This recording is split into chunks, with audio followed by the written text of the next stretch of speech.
Oh, mas você está estragando meu exemplo. Você já treinou também? Quem não treinou ainda? Olha lá, vamos pegar ele, olha lá. Quase um chimpanzé, olha lá. Então pensa, ó. Se você quiser fazer, como é que você vai fazer?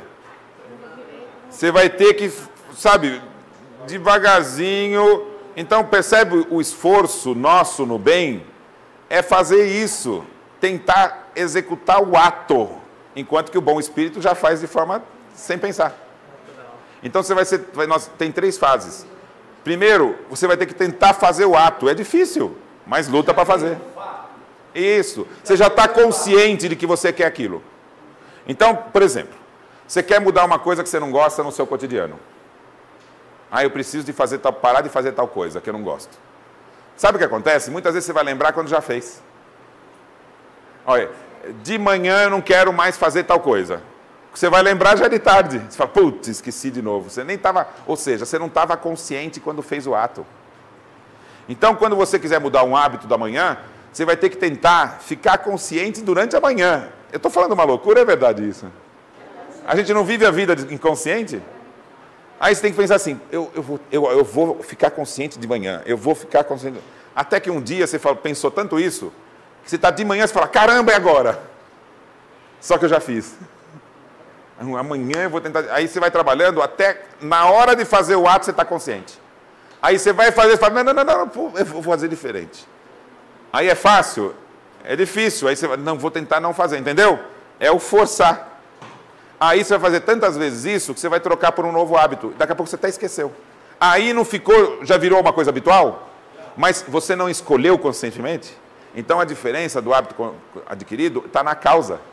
Ele foi escolhido por você de forma consciente. E aí se tornou um hábito. Quando se tornou um hábito, aí se tornou uma virtude. Se confunde vontade com livre-arbítrio. Será que é isso? É. Se confunde. Exato. A livre escolha é a causa. Isso. Exatamente. É o processo operacional da vontade. Isso. O Emmanuel define a vontade como a gerência. Exatamente.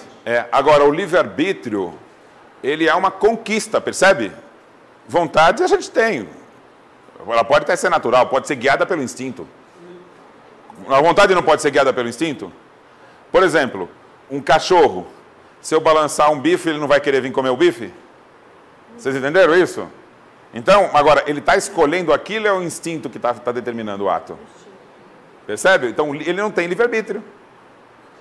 Porque quem determina os atos dele... Agora, o animal, ele não pode chegar aqui, eu faço assim, ó, senta, minha cachorrinha eu faço isso, senta, dá patinha. Ela senta e dá patinha. Agora, ela sabe o que está fazendo? Não sabe. Foi o instinto que fez ela fazer aquilo? Não. Então é um hábito condicionado. É externa a vontade, não é dela. Então ela não tem controle sobre a vontade. Porque a vontade está submissa à minha. Eu que quis que ela sentasse, ela não queria fazer isso. Ou seja, ou ela é indiferente, né? Exatamente. Isso. Consciente, sabe que aquilo corresponde ao que diz a nossa consciência, é livre, ou seja, ninguém te manda fazer aquilo, não te força, você não espera a recompensa. Você faz porque você está consciente, você faz aquilo de forma livre e voluntária. Isso, ou seja, isso passa a ser o ato do dever. O animal consegue fazer um ato de dever? Um cachorro consegue fazer um ato de dever? Não, porque ele não consegue ser consciente, livre e independente. Entendeu? O animal não consegue fazer um ato consciente, porque ele é regido pelo instinto. O simples ignorante, ele é consciente? Não. Percebe? Então também ele não tem livre-arbítrio. Tá vendo? Ó? Age sem consciência e sem liberdade, sem responsabilidade. Então, você ser consciente é a primeira conquista. Deus vai dar isso ou é o ser que vai ter que conquistar? Tá, então é bonito ou não é o universo, né? E a lei de Deus? É maravilhosa, gente. É mais responsabilidade. Claro, porque Deus não fala assim, ó, vou te dar isso aqui, tá? Cuida bem disso. Eu não posso cobrar o uso que ele vai fazer? Posso cobrar, não é? Agora, quem aqui faz um bolo muito bom? Você faz um bolo caprichado? Tá. Então ela faz um bolo bom, não é isso? Foi Deus que deu ou ela que conquistou? Então, o uso disso aí está sob gerência de Deus? Está sob gerência da responsabilidade dela. Com o que ela vai fazer com saber um bom, entendeu? Então, eu vou fazer uma pergunta para você. Qual a responsabilidade e o uso que você faz pelos dons que você já conquistou?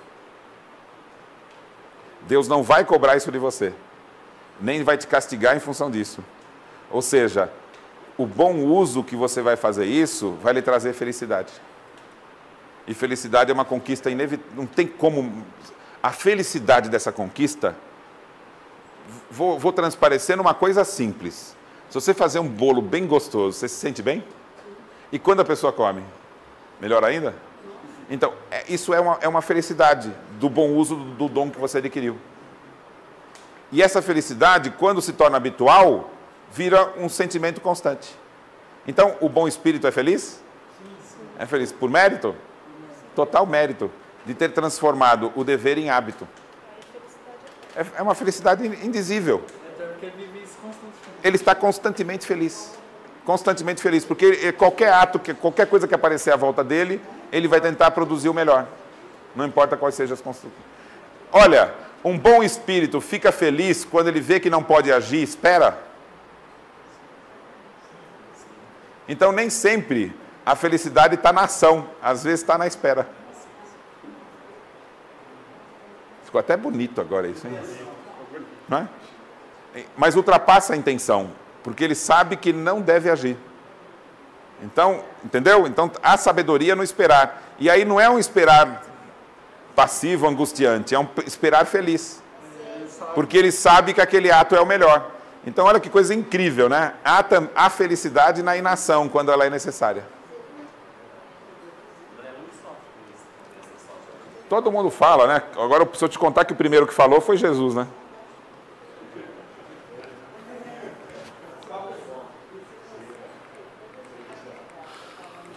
Olha, tenho milhões de coisas para falar, não vou conseguir falar tudo, que o nosso tempo já está acabando. Não vai dar tempo de fazer esse curso todo. Que horas são? Abriu caminho para uma psicologia espiritualista. Então foi o seguinte. Os materialistas, eles estavam tentando estudar o ser humano da seguinte forma. Veja, eles viam o êxito do Newton, que descobriu que o movimento era a base da física. Então eles queriam qual que é o ato simples da psicologia humana que a gente consegue deduzir toda a formação dele. Inspirados em Newton, eles tentaram fazer o mesmo com o ser humano. Então o que acontece? Os materialistas partiam da hipótese que o ser humano era uma alma passiva, um ser passivo, condicionável. E o Mene de Biran achou que não, que deveria haver uma alma ativa. E nós vamos ver o confronto entre essas duas coisas. Então eles disseram o seguinte: você vai recebendo estímulos, esse estímulo cria em você hábitos e por meio desses hábitos forma a sua personalidade. O que eles estão dizendo? Hábitos condicionados. Está dando para entender isso? Não é o que o materialista pensa hoje? Que nós somos seres condicionáveis igual ao animal? Gente, vocês pararam de me ouvir já. O materialista pensava que você não era um ser ativo. Você é igual ao cachorro. O cachorro a gente não condiciona para ele fazer. Então eles estão pensando o seguinte: você é como se fosse um animal. Você é condicionado. Só que você produz ideias, o que o animal não faz. Então o que difere nós do animal é a ideia. Agora, como que essas ideias, né, permitem que você pense?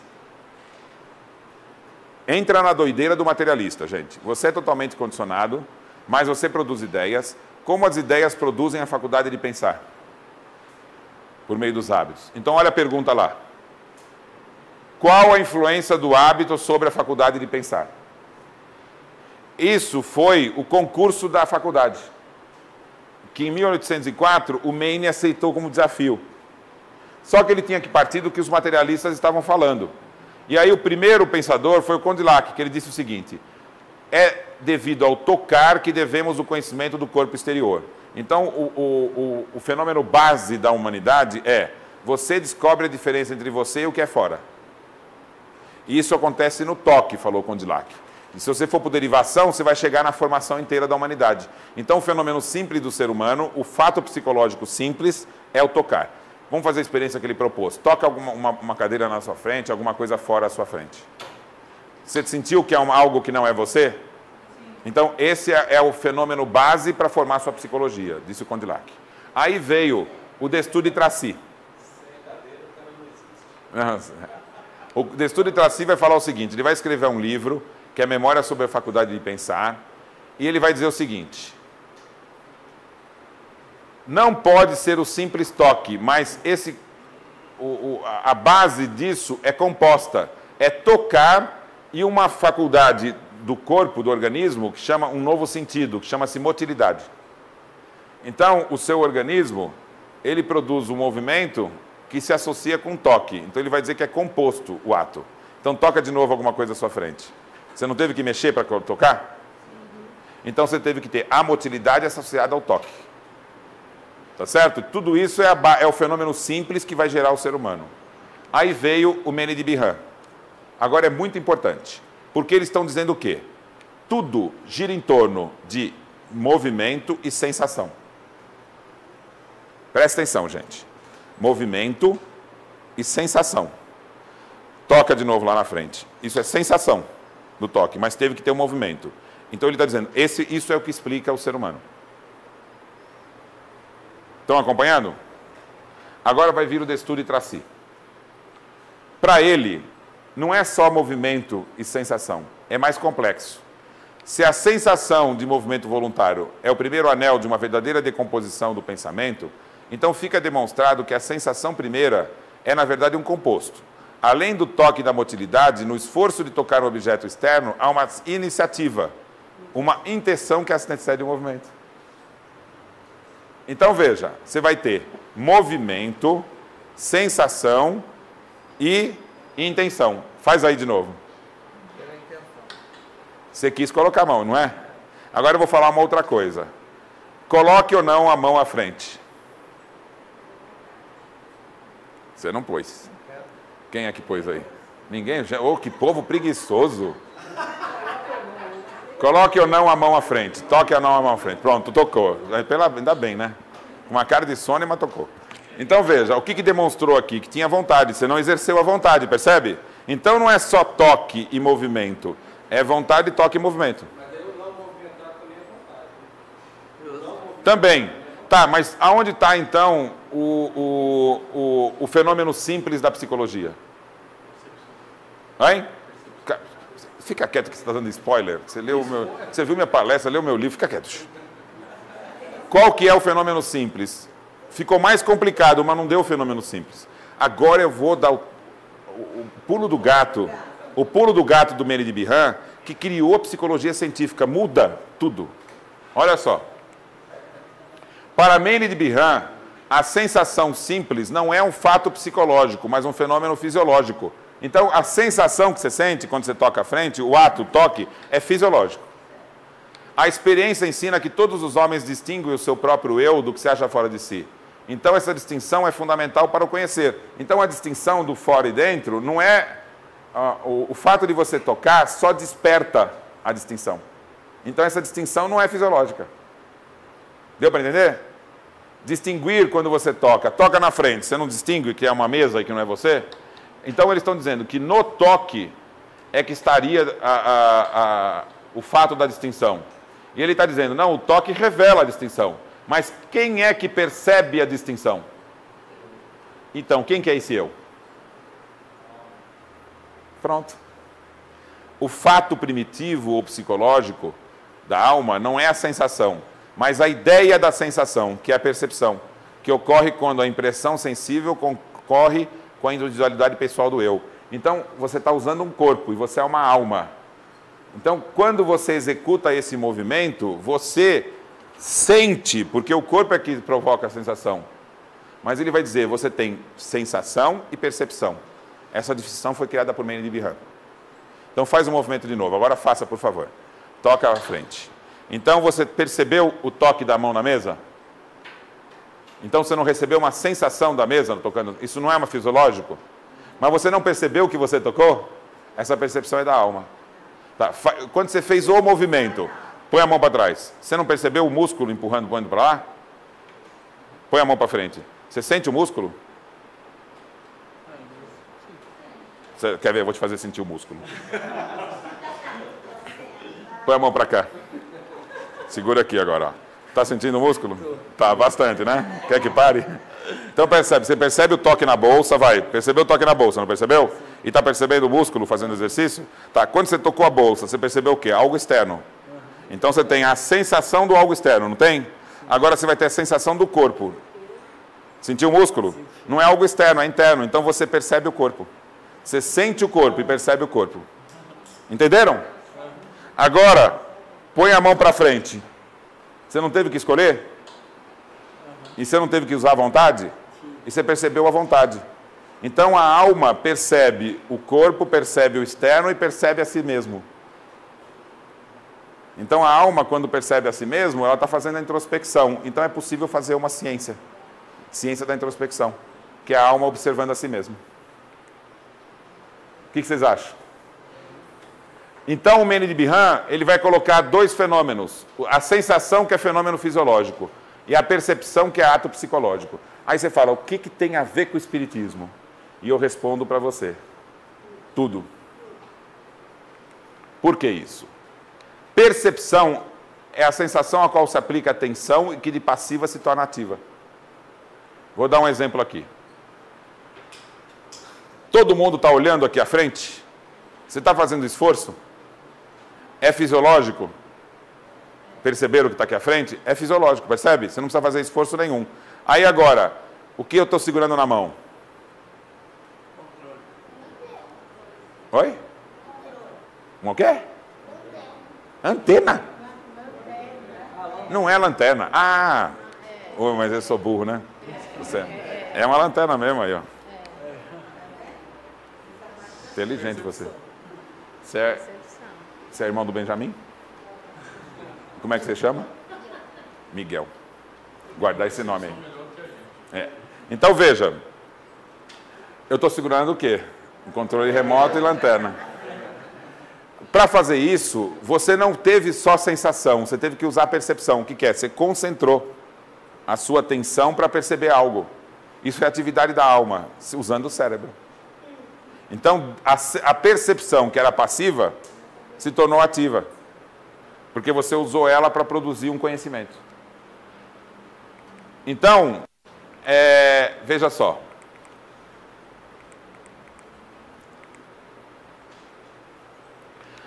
Ele vai dividir, então, o ser humano em duas características. Enquanto sensações do corpo, tal, e fisiologia, você tem vida animal. E enquanto vida humana, é ação ativa só. O animal tem vida humana? Não, porque ele não tem atividade consciente, entendeu? Agora, quando você faz atividade de consciência, é por mais do que uma faculdade. Então ele vai propor que a vida humana se constitui pelo uso, ação ativa das faculdades da alma. Consciência, vontade, razão e sensibilidade. E na vida animal, instinto, inclinação, dor, prazer e paixões.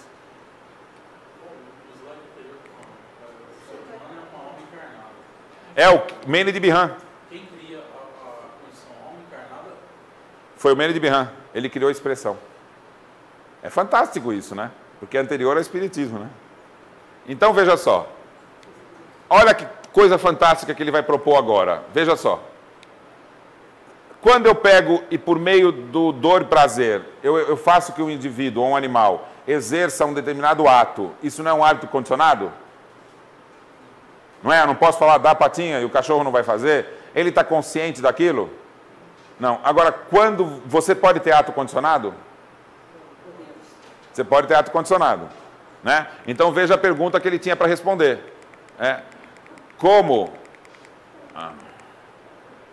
Qual a influência do hábito sobre a faculdade de pensar? Então ele vai dizer o seguinte: a faculdade de pensar,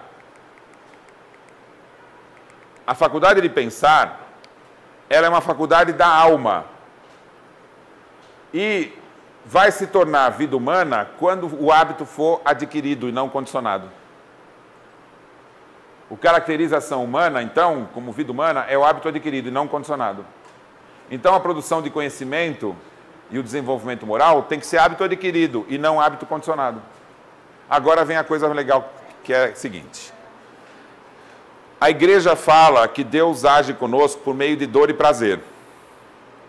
Se isso fosse verdade, os atos que se obtêm por meio disso não são atos condicionados? Então é valor da alma? Não. O materialista fala que para você obedecer à lei, você tem que ser castigado ou recompensado, não é isso? A sociedade atual não está falando que para a sociedade ser melhor, a gente tem que aumentar os castigos? Aumentar castigos tem alguma influência sobre a moral? Segundo essa teoria, não. Percebe o prolongamento disso? Então ele vai dizer assim, tanto o materialismo quanto a igreja estão propondo uma moral sob fundamentos equivocados, porque não estão usando uma psicologia científica. Segundo a psicologia científica, o ato do indivíduo não tem que ser um ato adquirido. Então, qual que é o fundamento da moral? É a obediência? Qual que é o fundamento da moral? Oi? A liberdade. Então, o fundamento da moral está na liberdade. Saber usar a liberdade e não obedecer. Por isso que a moral científica, a psicologia científica é autônoma. Porque ela vai ser o quê? O desenvolvimento das faculdades. Quando você é um ser humano? Quando você desenvolve as faculdades. Então aqui, ele vai chegar no seguinte, as leis morais presentes na consciência é a fonte. A faculdade é a vontade, o potencial é o livre-arbítrio, o ato, o dever. E a educação é adquirir hábitos. Com relação à razão, as leis naturais, inteligência, conhecimento e aprender a aprender. Esse é o esquema da pedagogia da psicologia espiritualista. É ou não fantástico? Se educa fazendo o indivíduo aprender a aprender e ele adquire hábitos e você vai desenvolver o potencial da vontade e o potencial da razão. Bom, aqui eu vou dar um pulo.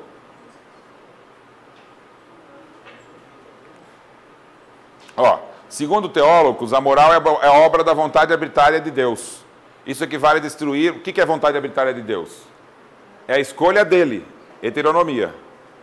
Se crermos em Deus, é porque acreditamos em uma justiça e uma vontade perfeitas. Há quem acredite que uma ação é boa porque é recompensada, que é má porque será punida. Isso nada mais é que a refutada teoria materialista do interesse pessoal. Então ele está igualando a igreja ao materialismo. Vai dar certo isso? Falar isso, ensinar isso? Não deu, né? Foram perseguidos, né? O ato interno é uma ação ativa da alma encarnada. Sendo escolhido, é racional e consciente. Sendo determinado pela vontade, é um ato livre. Todo ato material, portanto, é refletido e desejado. A autonomia é o fundamento da moral, definida pela psicologia experimental. Agir de forma livre, racional e consciente é denominado o ato do dever. Além do livre pensamento, que é a ciência, livre consciência, que é a crença, a liberdade moral, que é a autonomia. Essa é a meta do espiritualismo racional, que vai se tornar a meta do espiritismo. Aí, eu vou pular aqui tudo. Ó, só para exemplo, esse livro eu vou deixar disponível para vocês fazerem um download. É o livro escrito pelo Dr. Eduardo Ferreira França, chama Investigações de Psicologia. Olha o ano, que ano que é? Tinha espiritismo? Em 54? Não, então o Eduardo França trouxe da França a psicologia e fez um livro brasileiro. Então olha o contexto disso, gente. É um livro brasileiro, de 54, antes do espiritismo, apresentando a psicologia que Kardec ia se servir para fazer o espiritismo. Olha o texto. O instinto é natural. O hábito é adquirido. O hábito nasceu da vontade e seus efeitos, da vontade. Posto que muitas vezes sejam involuntários, estão também muitas vezes dirigidos pela vontade. O instinto tem por origem a nossa organização. O hábito tem por origem a nossa vontade. Empreguemos a nossa vontade para, com a formação de hábitos poderosos, criarmos uma segunda natureza, que é a natureza humana, entendeu?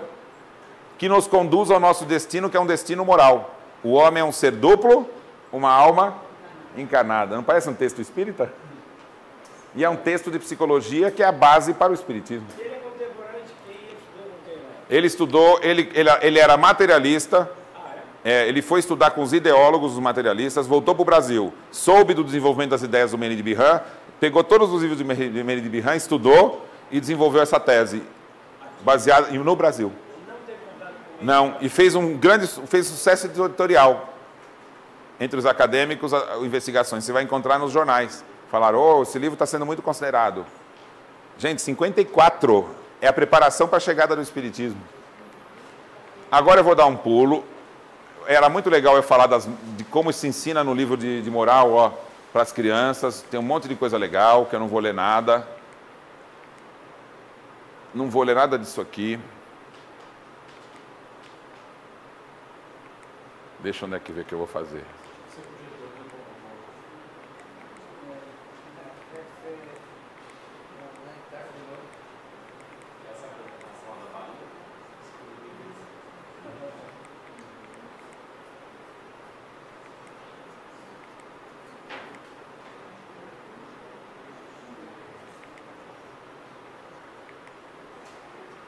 Ó, vocês acham legal esse trecho da Gênesis? O mal é de várias espécies. Inicialmente há o mal físico e o mal moral. Depois os males que pode evitar. Qual a diferença entre mal físico e mal moral? O mal físico é o mal do corpo. O mal moral é o mal da alma. Depois que você morre, você tem mal físico ou mal moral? Então, qual o significado disso? Tem físico ou não tem? Então a pergunta vai ser a seguinte. Ah, só uma coisa. Esse trecho foi retirado da Gênesis.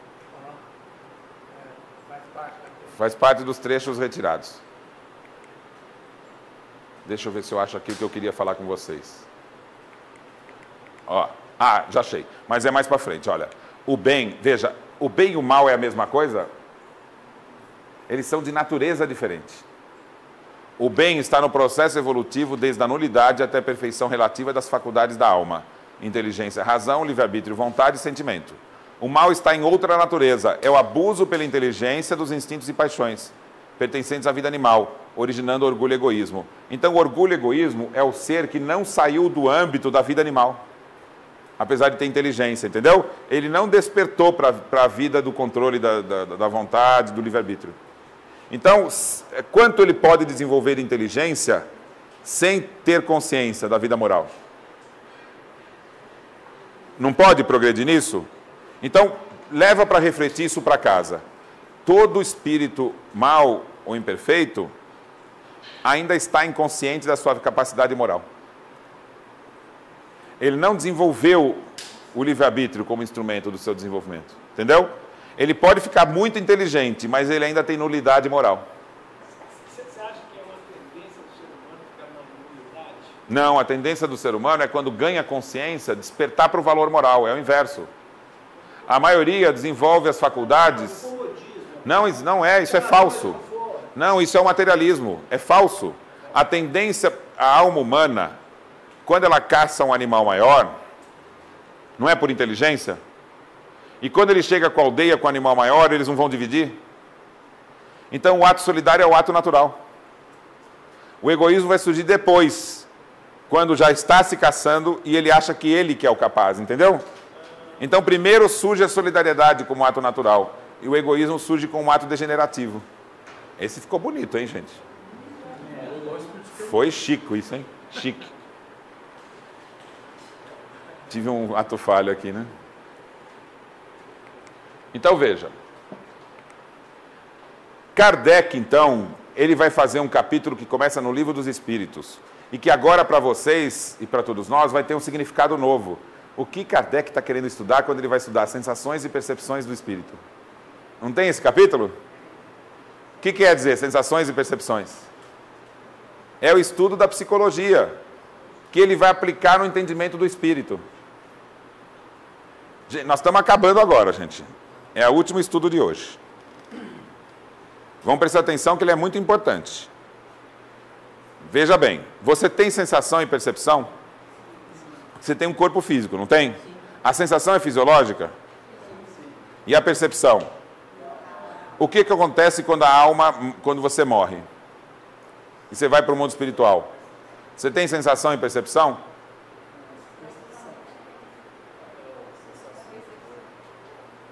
E agora?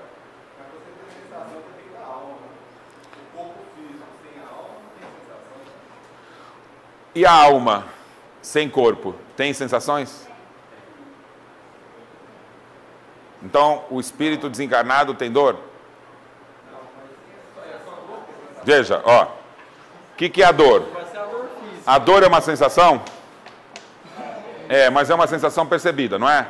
Eu vou dar um beliscão. Quem que está tendo a sensação? Quem está produzindo a sensação? O corpo. E quem está percebendo? A alma. Então, se eu provocar ele num estado sonambúlico, ele sai do corpo, não sai? Aí ele está fora do corpo. Vem cá, você vai ser ele saindo do corpo. Coloquei você no estado sonambúlico. Dorme, sai do corpo, saiu. Nossa, você cresceu. Sai mais bonitão.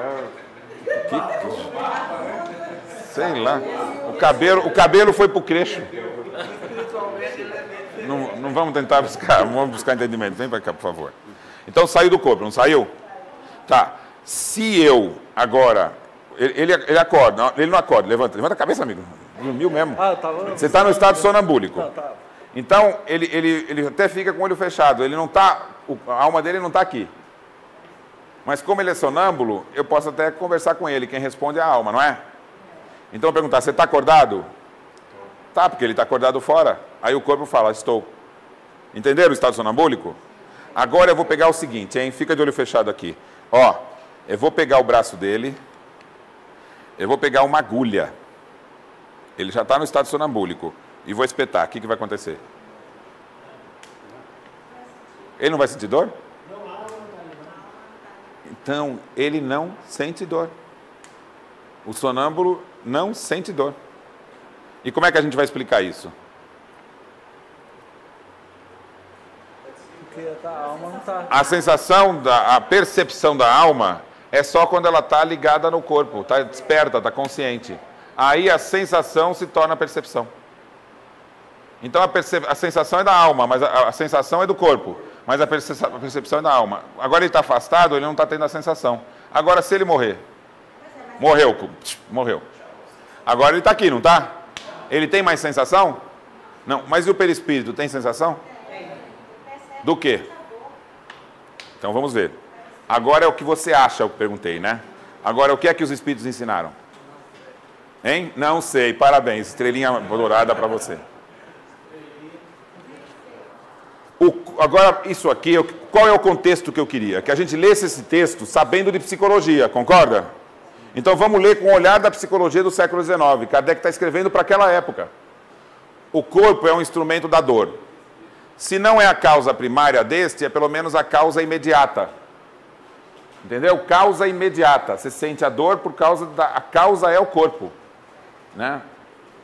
A lembrança que a dor teve a alma tem a percepção da dor. Percebe que Kardec está usando os termos da psicologia? A alma tem a percepção da dor. Essa percepção é efeito. Aquelas duas primeiras frases são do espiritismo ou da psicologia?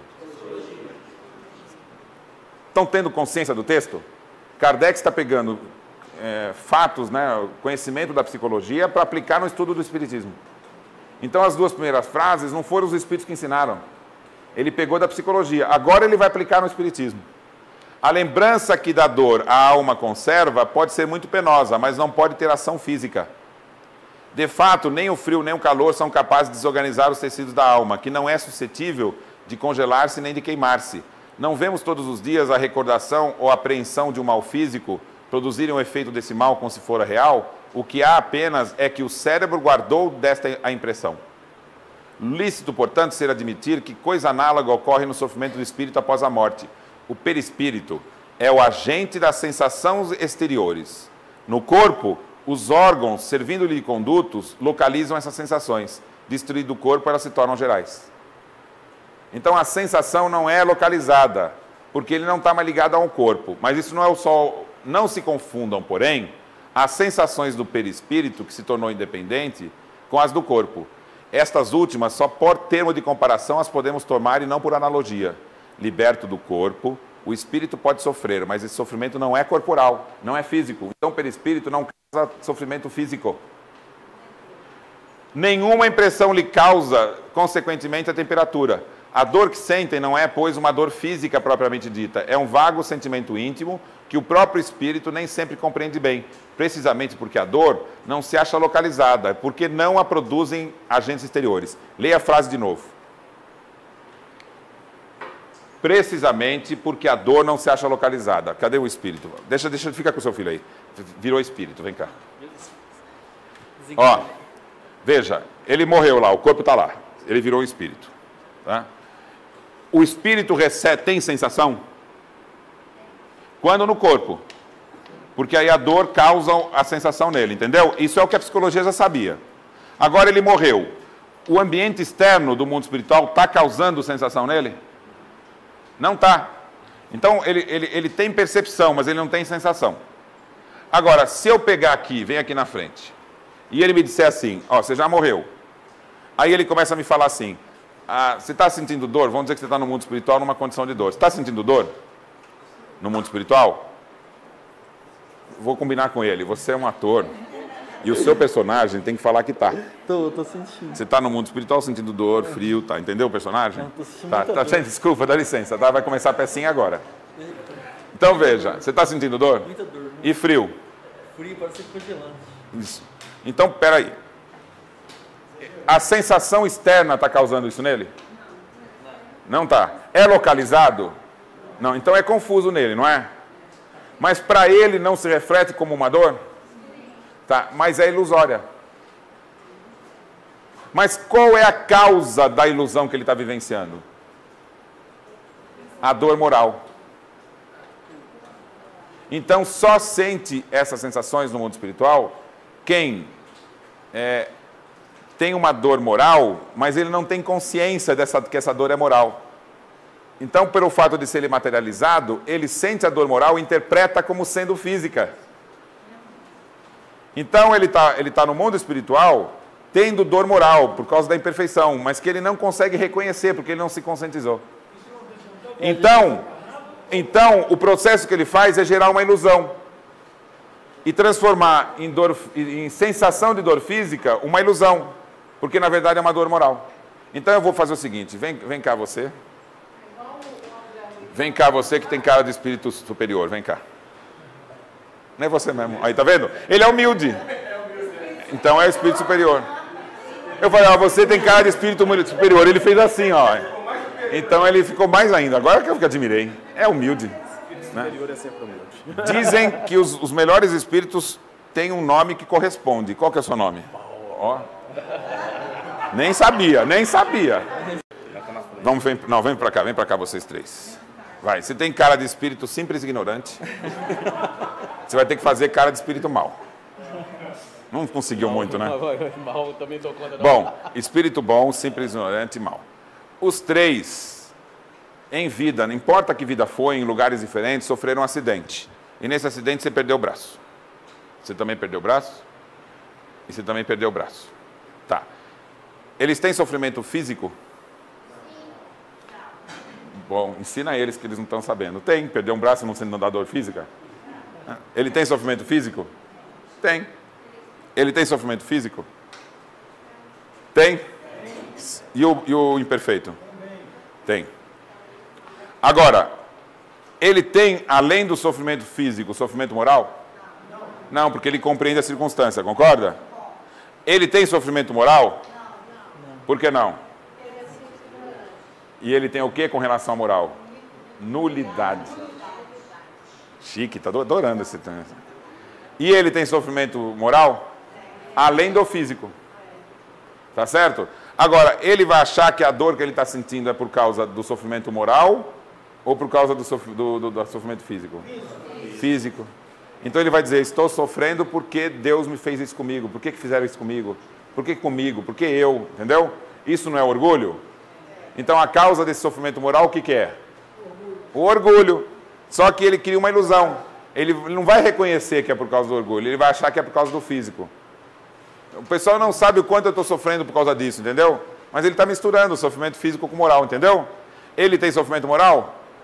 Não. Ele tem moral? Não. Agora morreram os três. Morreu. Olha só como o cara é espírito bom. Morreu, já voltou o braço, gente. Esse cara é um gênio. Olha, morreu, já voltou o braço. Por quê? Ele tem consciência da diferença do corpo e da alma. E ele está sofrendo agora? Não. Muito obrigado, pode voltar para a sua... Parabéns, viu? Essa interpretação. Ele está no mundo espiritual. Ele tem sofrimento agora? Não, porque ele tem nulidade moral. Tanto faz, eu tá. Entendeu? Então pronto, pode voltar para o seu lugar. Agora você morreu. Olha que... Por que ele continua com o braço assim? Porque inconscientemente é a causa do sofrimento. O sofrimento acabou? Não, mas ele vai continuar dizendo que a causa é o braço. Você entendeu? Porque tem que dar uma explicação para a situação do sofrimento. Hã? Isso, ele transfere. Ou seja, mas a culpa não é algo útil, é algo prejudicial. A culpa, achar que Deus está castigando, entendeu? É tudo uma ilusão que faz ele não sair dessa situação. Então, qual que é o processo para ele sair dessa situação? Ele está no mundo espiritual, ele está sentindo coisas, dor, tudo, mas é tudo ilusão.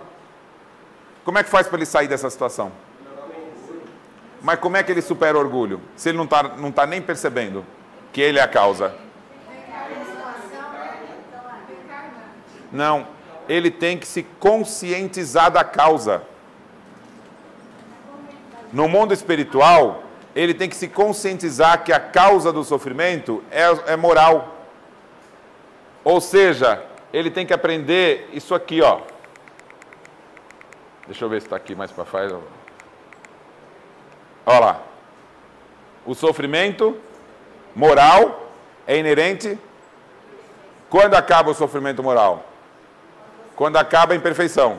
E como é que acaba a imperfeição? Primeiro ele tem que se conscientizar que ela é a causa. Depois ele tem que transformar aquele hábito num novo hábito. Então ele tem que fazer conscientização e descondicionamento. Então, conscientização. Quanto tempo demora para uma conscientização? 600. Não. Não, a conscientização de um espírito já inteligente. Não tem tempo certo. Tempo, acho que é o tempo de cada um, né? Maravilha. Esse cara é espírito bom. Então veja, solta o braço aqui. Olha, ele está no mundo espiritual. Pode levar muitas encarnações, não pode? Mas ele não pode ter um insight? Ou em vida em mundo espiritual, entendeu? É conscientização. Mas a conscientizar-se já faz você perder a imperfeição? Não. Porque a imperfeição não é um condicionamento? Vai ter que descondicionar. Lidar com ela. Então você vai ter que enfrentar a situação para se descondicionar dela. Então o que ele vai querer viver nas próximas vidas?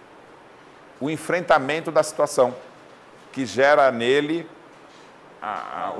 até que ele perceba que o hábito acabou. Até que ele tenha vontade de superar isso. Não, ele primeiro vai ter que ter a vontade de superar, senão não supera. Consciencialização, usar a vontade para superar e depois trabalhar aquilo. Até que isso descondicione e você não tenha mais essa imperfeição. Então, quanto tempo pode levar? Não sabemos. Mas perceba o seguinte, quanto mais o hábito estiver enraizado e condicionado, mais difícil o descondicionamento. Pode acontecer isso com uma encarnação só? É muito difícil, né? Depende do grau. Geralmente, uma imperfeição você não perde numa encarnação, você vai precisar de muitas. Eu conheci ele assim, primeiro, né? Mas não existe nada igual. Não tem nenhum fato igual. Né? Os fatos são... Ih, Digo, a percepção é a mudança de comportamento. é um processo. É um processo único, gente. Tem algum caso igual dele? Nenhum. Essa que é a beleza do universo, gente. O processo da conquista moral e da superação da imperfeição dele não tem nenhum referencial, nada. É único. As experiências que ele viveu são só ele que viveu. As coisas que ele sabe, as coisas que ele não sabe, tudo é único. Então, cada um é um projeto único. E você é um projeto, obrigado. Você é um projeto de si mesmo. Então, o que é que nós temos que refletir agora? O Espiritismo é uma proposta absolutamente otimista. Quando você se reconhece no mundo, quando você se reconhece no universo. E você pode fazer isso exatamente agora. Olha para si mesmo. Você tem capacidade de conhecimento? Sim. Adquirir conhecimento? Então você não é um espírito simples. Ignorante. Você tem controle da vontade? Não tem? Para fazer um monte de coisa? Então você não é simples. Você já tem desenvolvimento da inteligência e do livre-arbítrio. Entendeu? Então, você já está num determinado grau de conquistas. As coisas que você sabe é igual que ela sabe? Não. Vem aqui para mim. Veja. Se você, mesmo que não consiga cumprir, você já reconhece um ato como sendo equivocado. Aí você olha para ela e está cometendo esse ato. Tá certo? Ela está fazendo o ato. Então, você sabe reconhecer como é errado aquele ato? Pelos padrões. Você olha e vê. Sim. Então, você tem conhecimento para entender. Sim. Para você, já é referência de um ato errado. Concorda? Entenderam isso? Tá. Você sabe qual é o grau de consciência dela? Não. Você sabe se ela está fazendo esse ato condicionado ou está fazendo porque quer? Você sabe se ela sabe que é errado e está fazendo? Não. Não. Então, você consegue julgá-la? Não. Agora, vamos dizer que você tem a ousadia de julgá-la. Você não tem nenhuma noção se ela tem consciência daquilo que é errado. Mas quem que já tem consciência daquilo que é errado? Você. Então, se você está julgando, você está julgando ela ou você? A mim. Então, todo ato de julgar é um julgamento de si mesmo. Qual que é a frase? Não julgueis? Por quem? Por você mesmo no mesmo ato. Todo ato de julgamento é um ato de julgamento de si mesmo. Porque você já enxerga que aquele ato é errado. Mas se você já aprendeu com isso, você vai saber que isso serve para você não cometer o ato. E não para que ela cometa. Então, vem cá, senhora. Isso é o seu para trazer. O que você pode fazer é dar o exemplo, mas não julgá-la. Então, se ela ficar com raiva de alguma coisa, te dá um tapa. Não, pelo amor de Deus, meu. Ela já queria dar o tapa. Então, veja, esse ato é correto? Não. Você sabe se ela tem consciência de que esse ato é errado? Não sabemos. Agora, se você revidar, você está fazendo um ato errado? Tá. Então, o que você vai fazer? Você vai fazer algo impensável para ela, que é oferecer outra face. É um símbolo. Ou seja, eu vou fazer um ato impensável que vai servir de exemplo. Ou seja, ela vai ver que existe uma outra forma de agir. E ela vai poder aprender com o seu ato. Então, isso aí é a mais completa abnegação. Eu oferecer um ato consciente para que ela me perceba como alma humana e desperta nela esse valor. Então, o bom espírito, ele age pelo exemplo. E o exemplo você só faz quando você faz a conquista. O mundo novo que nós vamos criar, porque a gente vai acreditar nele, você não acredita nisso? Você não acredita que você pode ser um cidadão do novo mundo? Esse acreditar é que faz o novo mundo, porque essa é a fé racional. Então, o novo mundo, ele é feito por um novo olhar. E se você já quer viver o novo mundo agora, tenha um novo olhar. O mundo velho, ele se caracteriza por a gente olhar para fora e ver o que há de mal. Então, as instituições do mundo novo se destacam por revelar, contar e divulgar o mal que existe nas coisas. Se você aceitar a imposição do mundo velho, você olha à sua volta e vê o mal. Quando você vê o mal, você não aprende nada. Porque quando você vê o mal, você vê só o mal que há em você. O exercício do mundo novo é olhar para fora e ver o bem. Se você olha para o outro, enxerga o que há de bom no outro, você está diante de um tesouro absurdamente rico. Porque a conquista de um ato dele é fácil ou é difícil?